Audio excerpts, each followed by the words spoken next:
Hello, and welcome to the Trustwave webinar, How to Leverage Honeypots in an Era of Rapidly Evolving Threats. I'm Doug Olenek, Digital Content Marketing Manager at Trustwave, and your moderator. Joining us today are Trustwave Spider Lab Security Research Managers, Pawel, Knapczyk, and Chris Bielinski. Chris is a seasoned professional with more than 18 years of dedicated expertise in the realm of database security and assisting clients with audit compliance of their databases. Chris has spent the last 6.5 years at Trustwave and currently manages Trustwave's database research team in devising and implementing robust content for our Database Protect and App Detective Pro products. Pawel is a security research manager with Spider Lab's Fusion threat research team. He's responsible for research and detection of emerging threats, including exploits, malware, and threat groups. Today, Pawel and Chris will lead us through their recent dives into honeypots, attacker methods, and the evolving landscape of cyber threats. But before we get started, just a few housekeeping notes. If you are viewing this session live, our webinar platform allows you to customize your viewer screen. Feel free to adjust the size and positioning of the slide windows.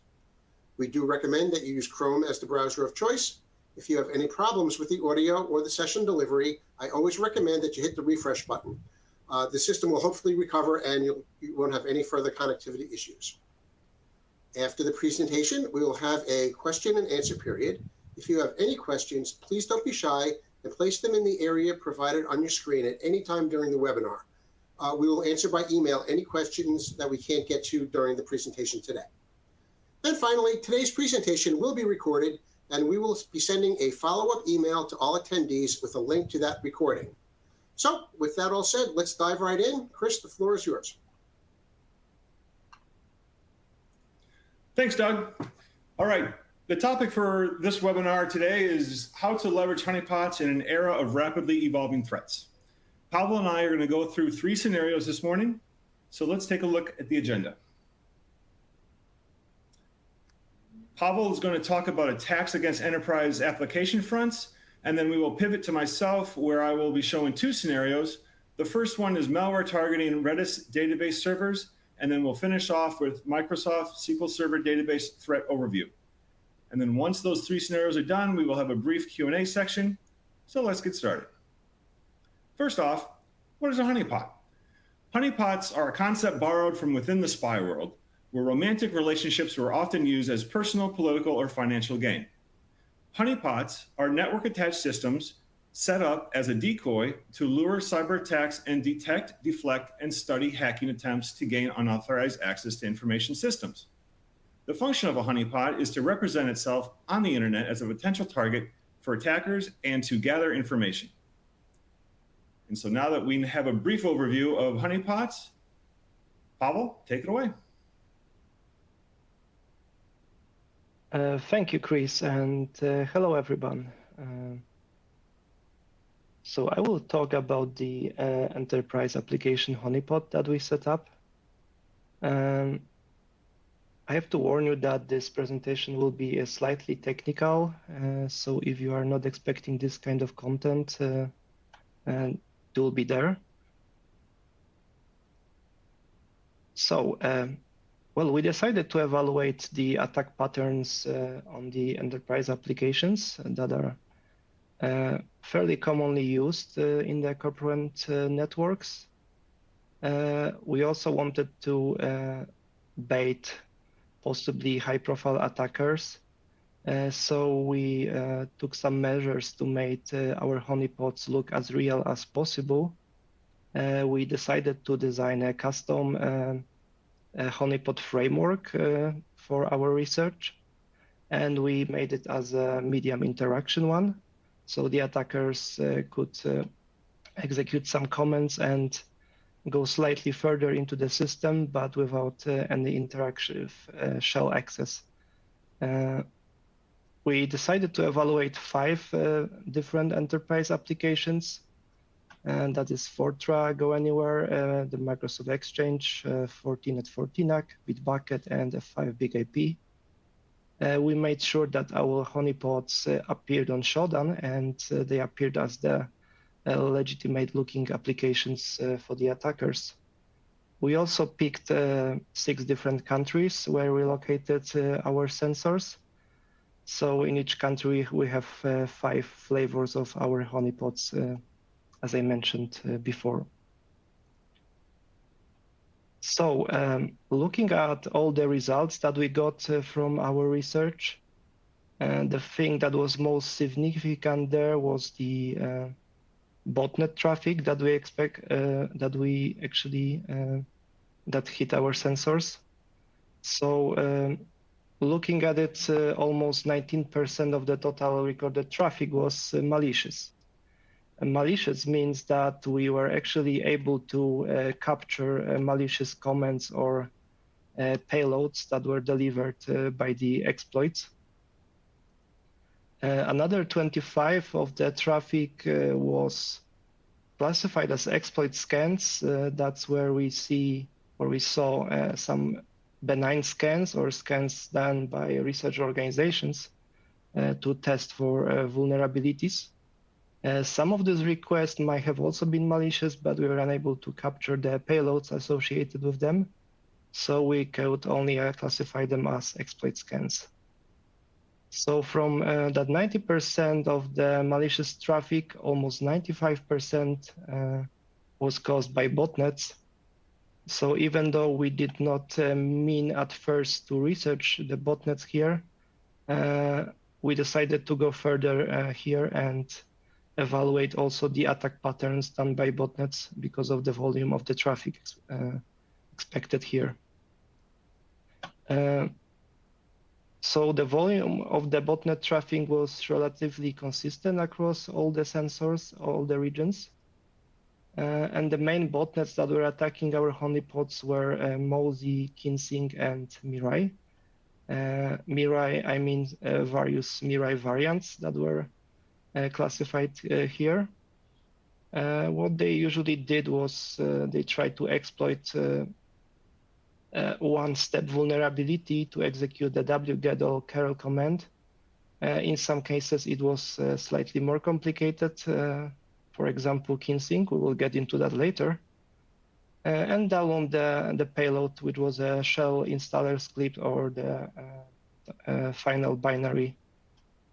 So the IP addresses also used by botnets here, they do not change that often. Some of them were reported as malicious even 2 years prior start of our research. So we still saw that IPs attacking our honeypots. So that means some of the payload servers are still active and might be a threat. So blacklisting IPs is a good choice here.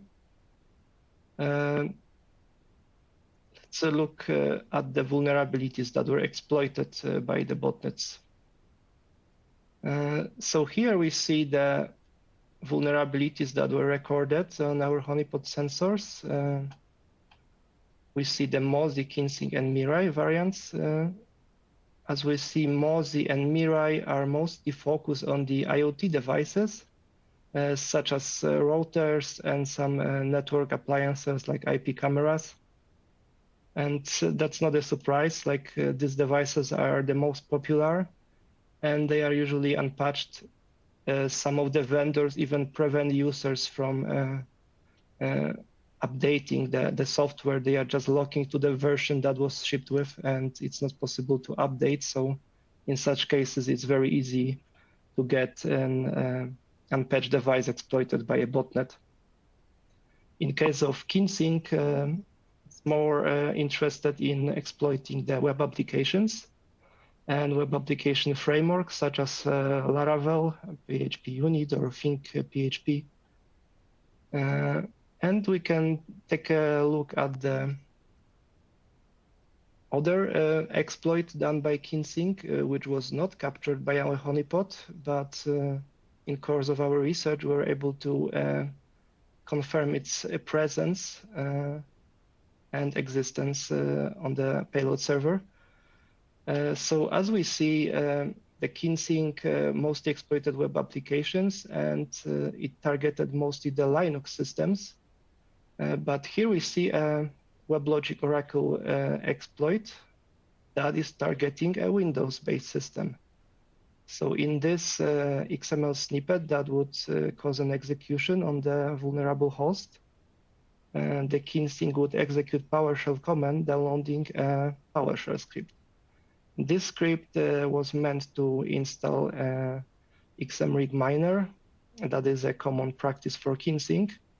But unlikely the Windows machine, it does not install the Kinsync botnet, which is designed to run only on the Linux systems. So yeah, looking at the Kinsync exploit chain on Linux, we can see that past the successful exploitation, it downloads the installer script that terminates competing processes such as other botnets that might have been installed on the system.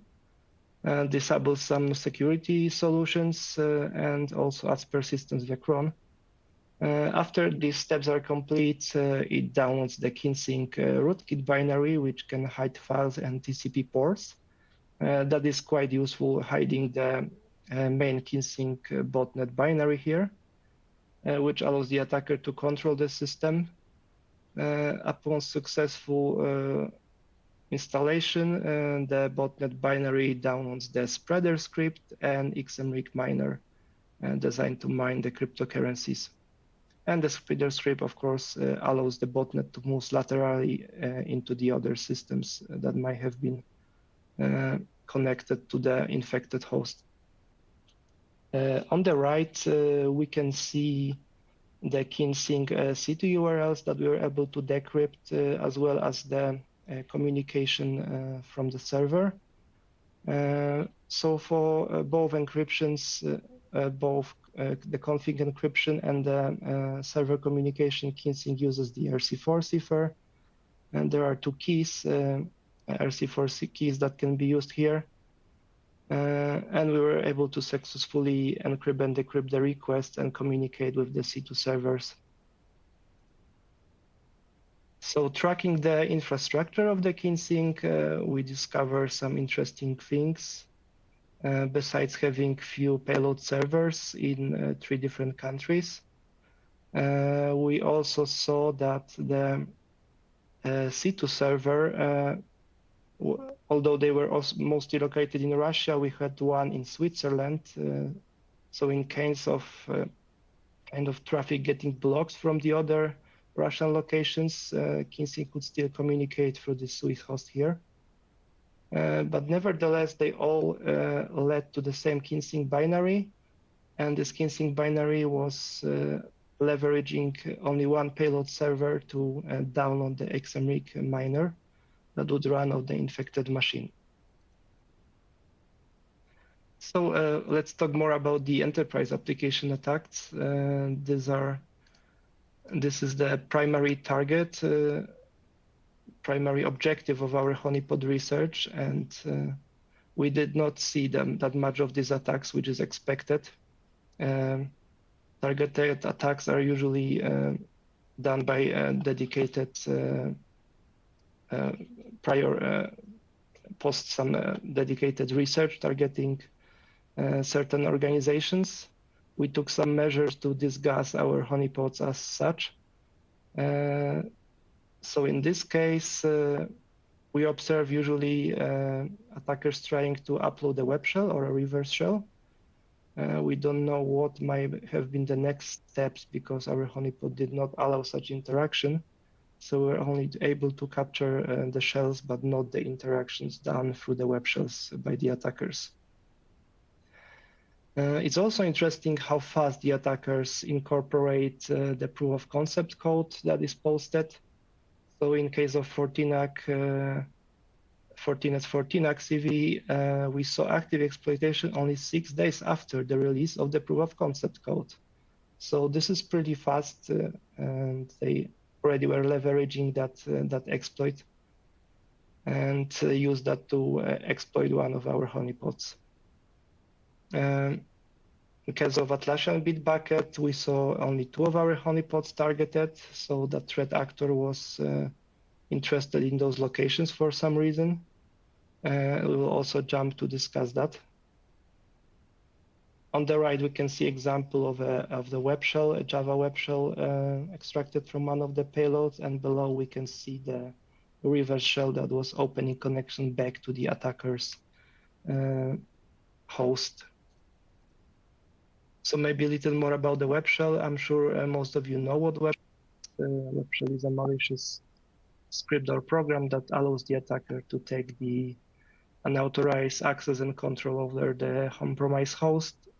And similarly, reverse shell allows the attacker to do the same, but it establishes connection back to the attacker's host. So it's more of a direct connection between the attacker and the host that was attacked. So going back to that Bitbucket host, where we were able to capture a reverse shell installed by attacker. That's an interesting one because the same attacker targeted later a one-step WordPress vulnerability. He scanned one of our honeypots from the same IP. And what we saw here after decoding this request and web shell, we saw this interesting string saying capitals camel tools. When we checked on the internet, we found a GitHub repository belonging to that attacker. He was quite interested in defacement and exploiting various web applications. He was also advertising some exploits for sale. And on the right, we can see he's belonging to the anonymous Morocco team and post his defacement statistics on this website. So the Fortinet RCE, that's an interesting POC that we also observed on our honeypot. It was very fast, only 6 days after the proof of concept was posted, and we know why was it so easy for the attacker. He just changed the IP address, so he did not take any effort to modify the POC at all. He just changed the IP address to his server and used that POC to attack our honeypot.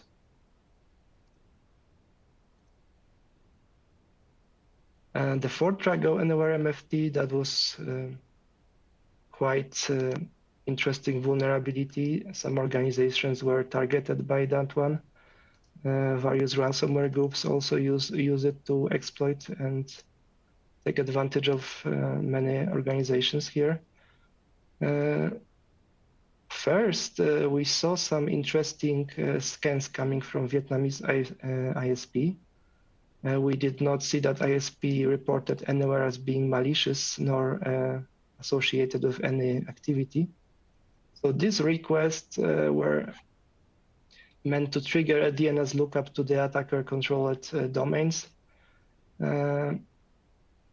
We don't know what might have been the attacker objectives here, likely confirming the existence of the vulnerability. But just a few days later, we observed a real attacks against our honeypots. And this time, our honeypots in UK and USA were attacked. In case of UK, the attacker's IP was belonging also to UK's ISP. And in case of USA, the attacker's IP was belonging to the Chinese host, Chinese ISP. So in these attacks, we saw a web shell that was meant to be uploaded. And it was exactly the same web shell in both cases. So after decoding this base64 string, we could see a Java web shell called GoShell JSP. And shortly after the exploit, the attacker sent another request meant to confirm if the web shell was successfully uploaded. We could see a CMD parameter targeting that exact GoShell JSP file on our honeypot servers. So still, we don't know what might have been the attacker's objective here after this successful exploitation, likely a privilege escalation and further actions against our honeypots. Nevertheless, that was interesting. We did not see any reports of that web shell being used anywhere in the attacks. So that was quite a unique one that we captured here. So thank you, and Chris will take over here talking about the SkidMap malware targeting Redis servers. All right, thank you, Pawel. All right, let's dive in. All right, so I'm going to be talking about SkidMap malware that we saw targeting one of our Redis honeypots. For those of you who don't know what Redis is a open source in-memory database, typically used as a cache for web applications, running on default port 6379. For those of you who don't know what SkidMap is, it is a Linux-based malware that installs cryptocurrency mining software, which seems to be pretty popular these days. And how does SkidMap infiltrate Redis? In this case, our honeypots were configured in a vanilla scenario where the protective mode was off. The Redis version was less than or equal to 3.2.0. And once an attacker finds this Redis database, it can then access the OS via the Redis CLI.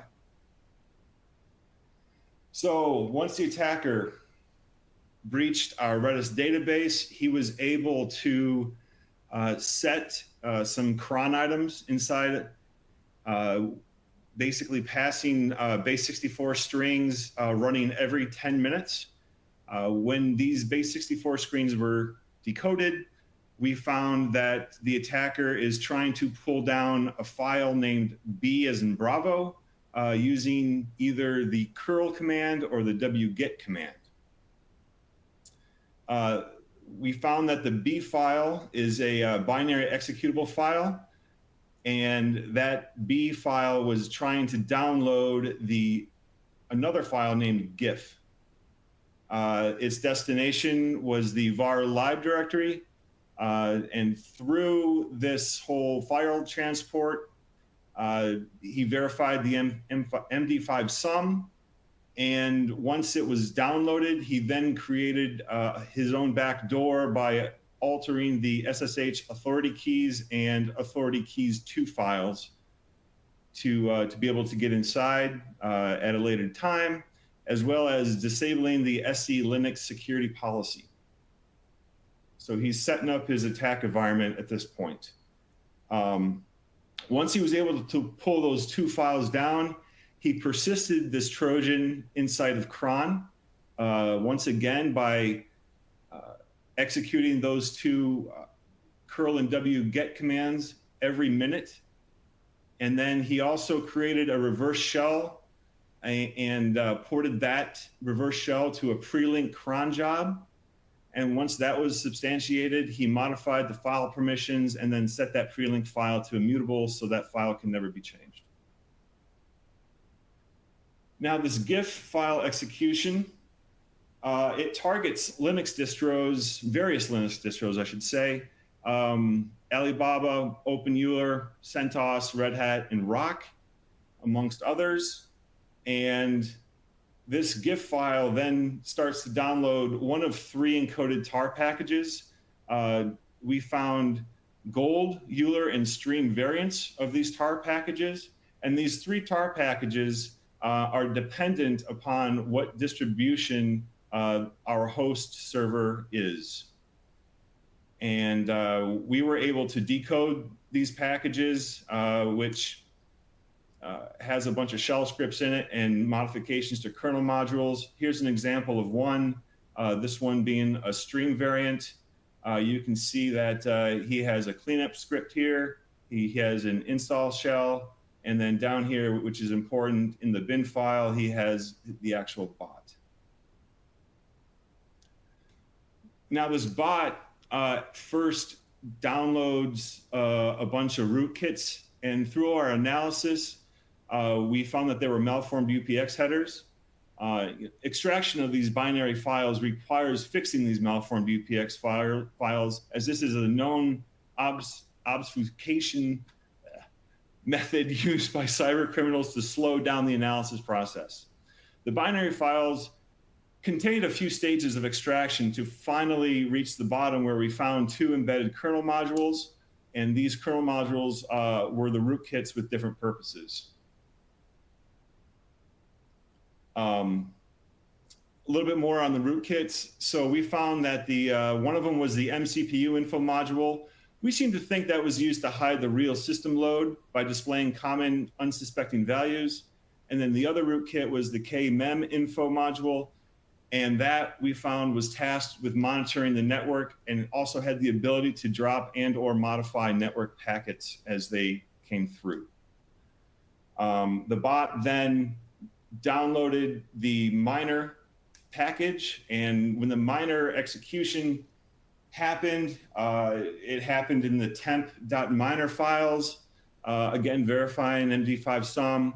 And then we were finally able to find that the miner commands on the host were running through hidden PIDs. Short and sweet.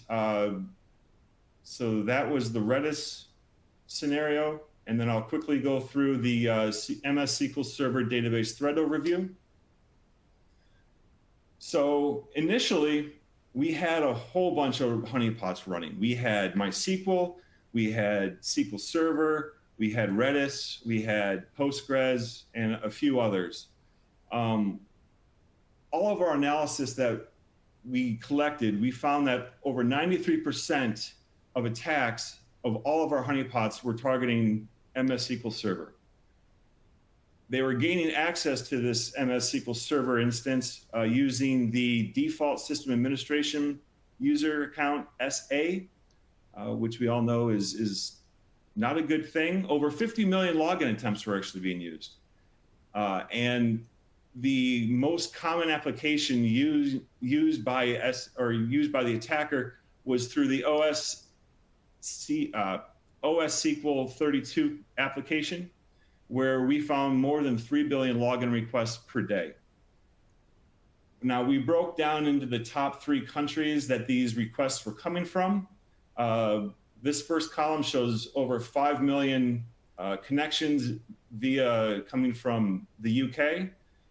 We had over 9 billion coming from our 2 China honeypots, and we had a bit over 4 million coming from Ukraine. Now, these attacks happened through 2 separate ways.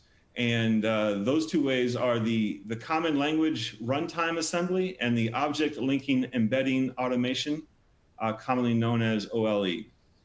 Now, what is CLR assembly? CLR assembly allows for managed code, basically .NET assemblies, to be ran inside the SQL Server, and that allows the users of that database to expand the capabilities of the database engine. And the OLE automation is a set of stored procedures that allow automation objects to be ran through T-SQL statements. And these statements enables the communication and data sharing amongst other computer components on the server itself. Now, I want to point out that using these 2 ways is not an inherent security risk if configured correctly. However, misconfigurations or not knowing what you're doing could introduce many security risks, including code modifications, albeit malicious code modifications, escalations of privileges, and unsafe assembly permissions. So I'm going to focus on the CLR for right now. We saw a bot executing a script through SQL Server that enabled the CLR assembly and also turned the trustworthy security parameter on. The trustworthy security parameter indicates whether or not Microsoft SQL Server should trust the database and the contents within it, which is pretty important. Once it was able to enable the CLR, the bot/attacker created its own assembly called SHA, and inside that SHA assembly created 2 stored procedures for himself, one called SP command exec and one called SB Downloader. Now, using these two stored procedures, the bot was able to pull down 4 files shown in the image below, and further analysis of these 4 files have been identified as Trojans via the virustotal.com site. Once those files were then downloaded, he executed those files right away. And I should mention that they were downloaded to the user's public directory of the Windows box. Once those files were downloaded, he then cleaned himself up. He dropped the 2 stored procedures and then dropped the SHA assembly.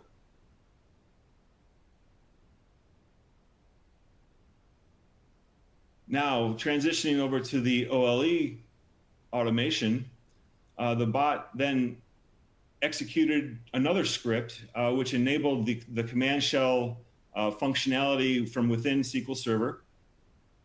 He enabled the ad hoc distributed queries command, as well as he turned on the OLE automation procedure.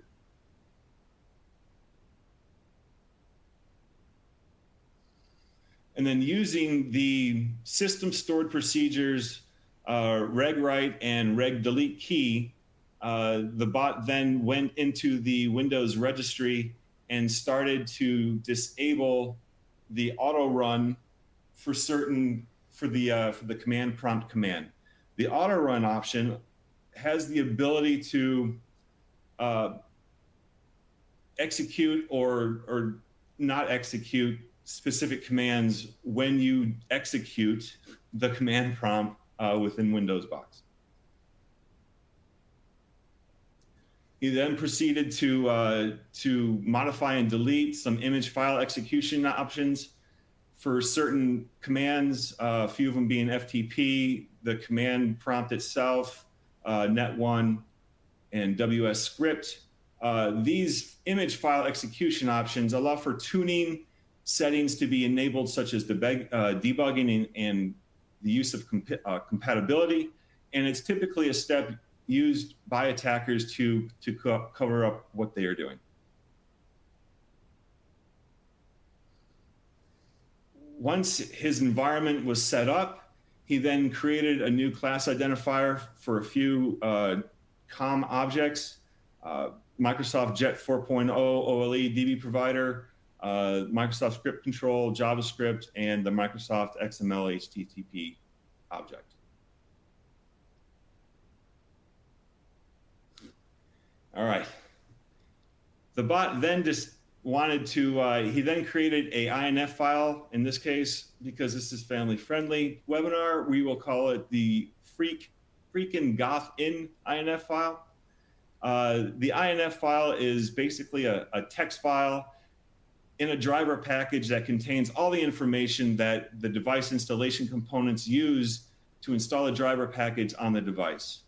So we know here that he's getting ready to set up the use of a install file by using the OA create, set properties, and OA method stored procedures. He, in this image here, he was writing a hexadecimal object into this file. He saved the file, closed it, and then we were able to then find this file on the server itself. And here, what he's doing is he's setting up his own permissions on the command prompt executable, FTP, cackles, and net1. This right here, if you've never seen this before, these are security descriptor strings, which you can find more information on in our blog as well as on the internet.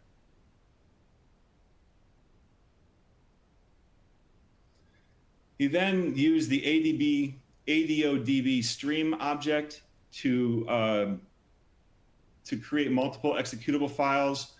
The stream object is an ActiveX data object. It's used for reading and writing binary and or text data in memory and then saving it to a file or database. So here he is creating multiple executable files. And the reason we think he's creating multiple executable files is he's trying to create as many paths as necessary to get what he wants to do done. The analysis of these malicious executable files ended up being privileged escalation tools. We were able to identify some of them being a version of potato, and I list off 4 versions there: bad potato, juicy potato, sweet, and EFS potato, as well as a POC with the appropriate CVEs listed. And further exploration into this analysis of these attacks, we found were to be coin miner deployments and different types of backdoor Trojans. So, in conclusion, for this webinar, what have we pointed out? We've pointed out that the botnets continue to pose a threat within the cybersecurity landscape, which puts a whole bunch of unpatched systems at risks. We find that threat actors are continuing to quickly adapt new exploits and POCs after they are posted. In this case, 6 days was the earliest that we've seen. And so it's also important to track disclosures. And the primary attacks against these specific enterprise applications was to upload a web shell or a reverse shell to do what they needed to do. Organizations should prioritize security measures against these targeted attacks, leveraging exploits and web shells. And so then on the database side, and we can't stress this enough, please apply your security patches and updates to your databases as soon as they come out so that you can address known vulnerabilities. Make sure that your authentication mechanisms are stacked up and robust as possible using either password authentication or SSL TLS encryption. Like I mentioned before, CLR and OLE automation are not inherently a security risk, but if you don't know what you're doing, you will be introducing possible malicious activity. And also, a lot of the parameters that most of the parameters, if not all, that I mentioned inside the Redis scenario and the SQL Server scenario, our database Protect and App Detective Pro do have the ability to check to check for these parameters as we scan your databases. And just to let you guys know, we are introducing Redis support as soon as October of this year. And so with that, I am going to open it up to, let me back up. We couldn't have performed this analysis, from soup to nuts, as far as setting up the honeypots to making sure the honeypots are open and ready to go, and then analyzing the data that we've seen. If it wasn't for Wojciech Cieslak, Radislau Zadancic, and Mariusz Szydlecki. Great. And now I'm going to open it up to Q&A. Okay, great. Thanks, guys, for the presentation. Everyone, audience members, we have time, and if you have any questions, please put them into the slot, and we'll do our best to get to them. In the meantime, we do have a couple here, and I'm just going to throw them out there, and whomever out of our speakers wants to answer it, I'll just leave it up to you. The first one is, how do you go about setting up a honeypot to attract an attacker? Is there any special sauce you put into it?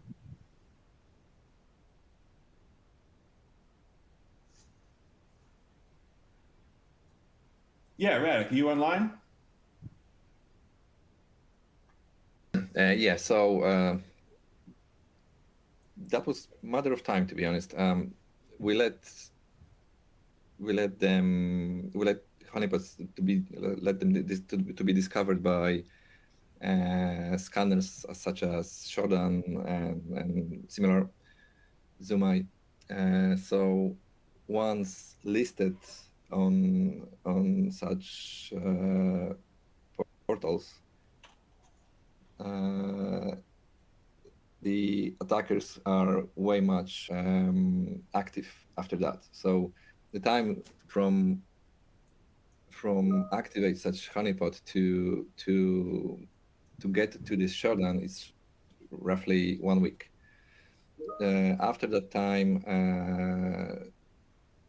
the honeypots are quite attacked after that. So yeah. So that was a matter of time only. Okay. The next one. Can you kind of go into? I mean, you discussed a lot of this already, I believe, but how do you use the findings from what happened in the honeypot to improve your ability to discover attacks in a client, or how would a client themselves use a honeypot to help secure themselves better? So I could take that one. We use these attack scenarios to basically see what is going on today. All right. Cyber attacks are ever evolving, and it's one of the ways that we use to figure out, if we personally are going down the right path. In this case, in the SQL Server case, we found that they were using, I'm going to say, very common ways of getting into our SQL Server database. They were using a default user. We were, with a weak password because we set it up that way. We saw that, they were using the CLR and the OLE automation avenues to get in. And, we are looking for new things every day. In this case, it kind of made me happy because we had already had these checks set up and ready to go inside of our database content for our database products. And so it's also what's the word we're looking for? It's also a way to see that, we are doing the right thing, and that, we do know that, either an attacker uses an old way or a new way. It's just validation for us that we are able to scan for ways that attackers are using. All right. Our next question: what was the most surprising finding in your research this time around?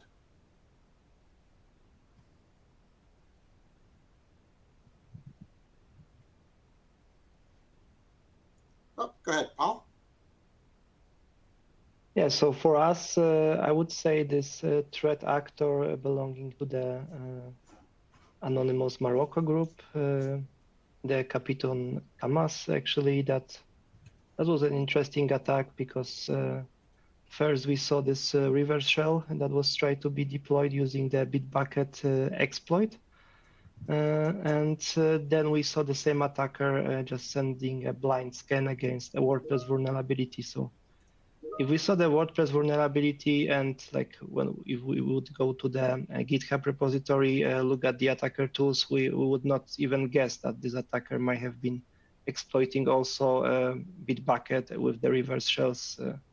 That was likely one from the Meterpreter. So he might not have been such a low profile attacker after all. If he was after the Bitbuckets and using Meterpreter, he might have been exploiting some organizations as well, not only defacing the website. So that was kind of interesting for us at that time. Okay. Well, we are up to our 45-minute mark here, so I think we are out of time, and we're going to have to wrap this up. I want to thank Pawel and Chris and our other researchers from Spider Labs for their presentation and answering questions. But I also want to especially thank all of you for taking the time out of your day to attend this event. We all hope that you have a great day, and we just can't wait to see you come back again for another Trustwave webinar. And with that, we'll wrap it up. Have a good one all.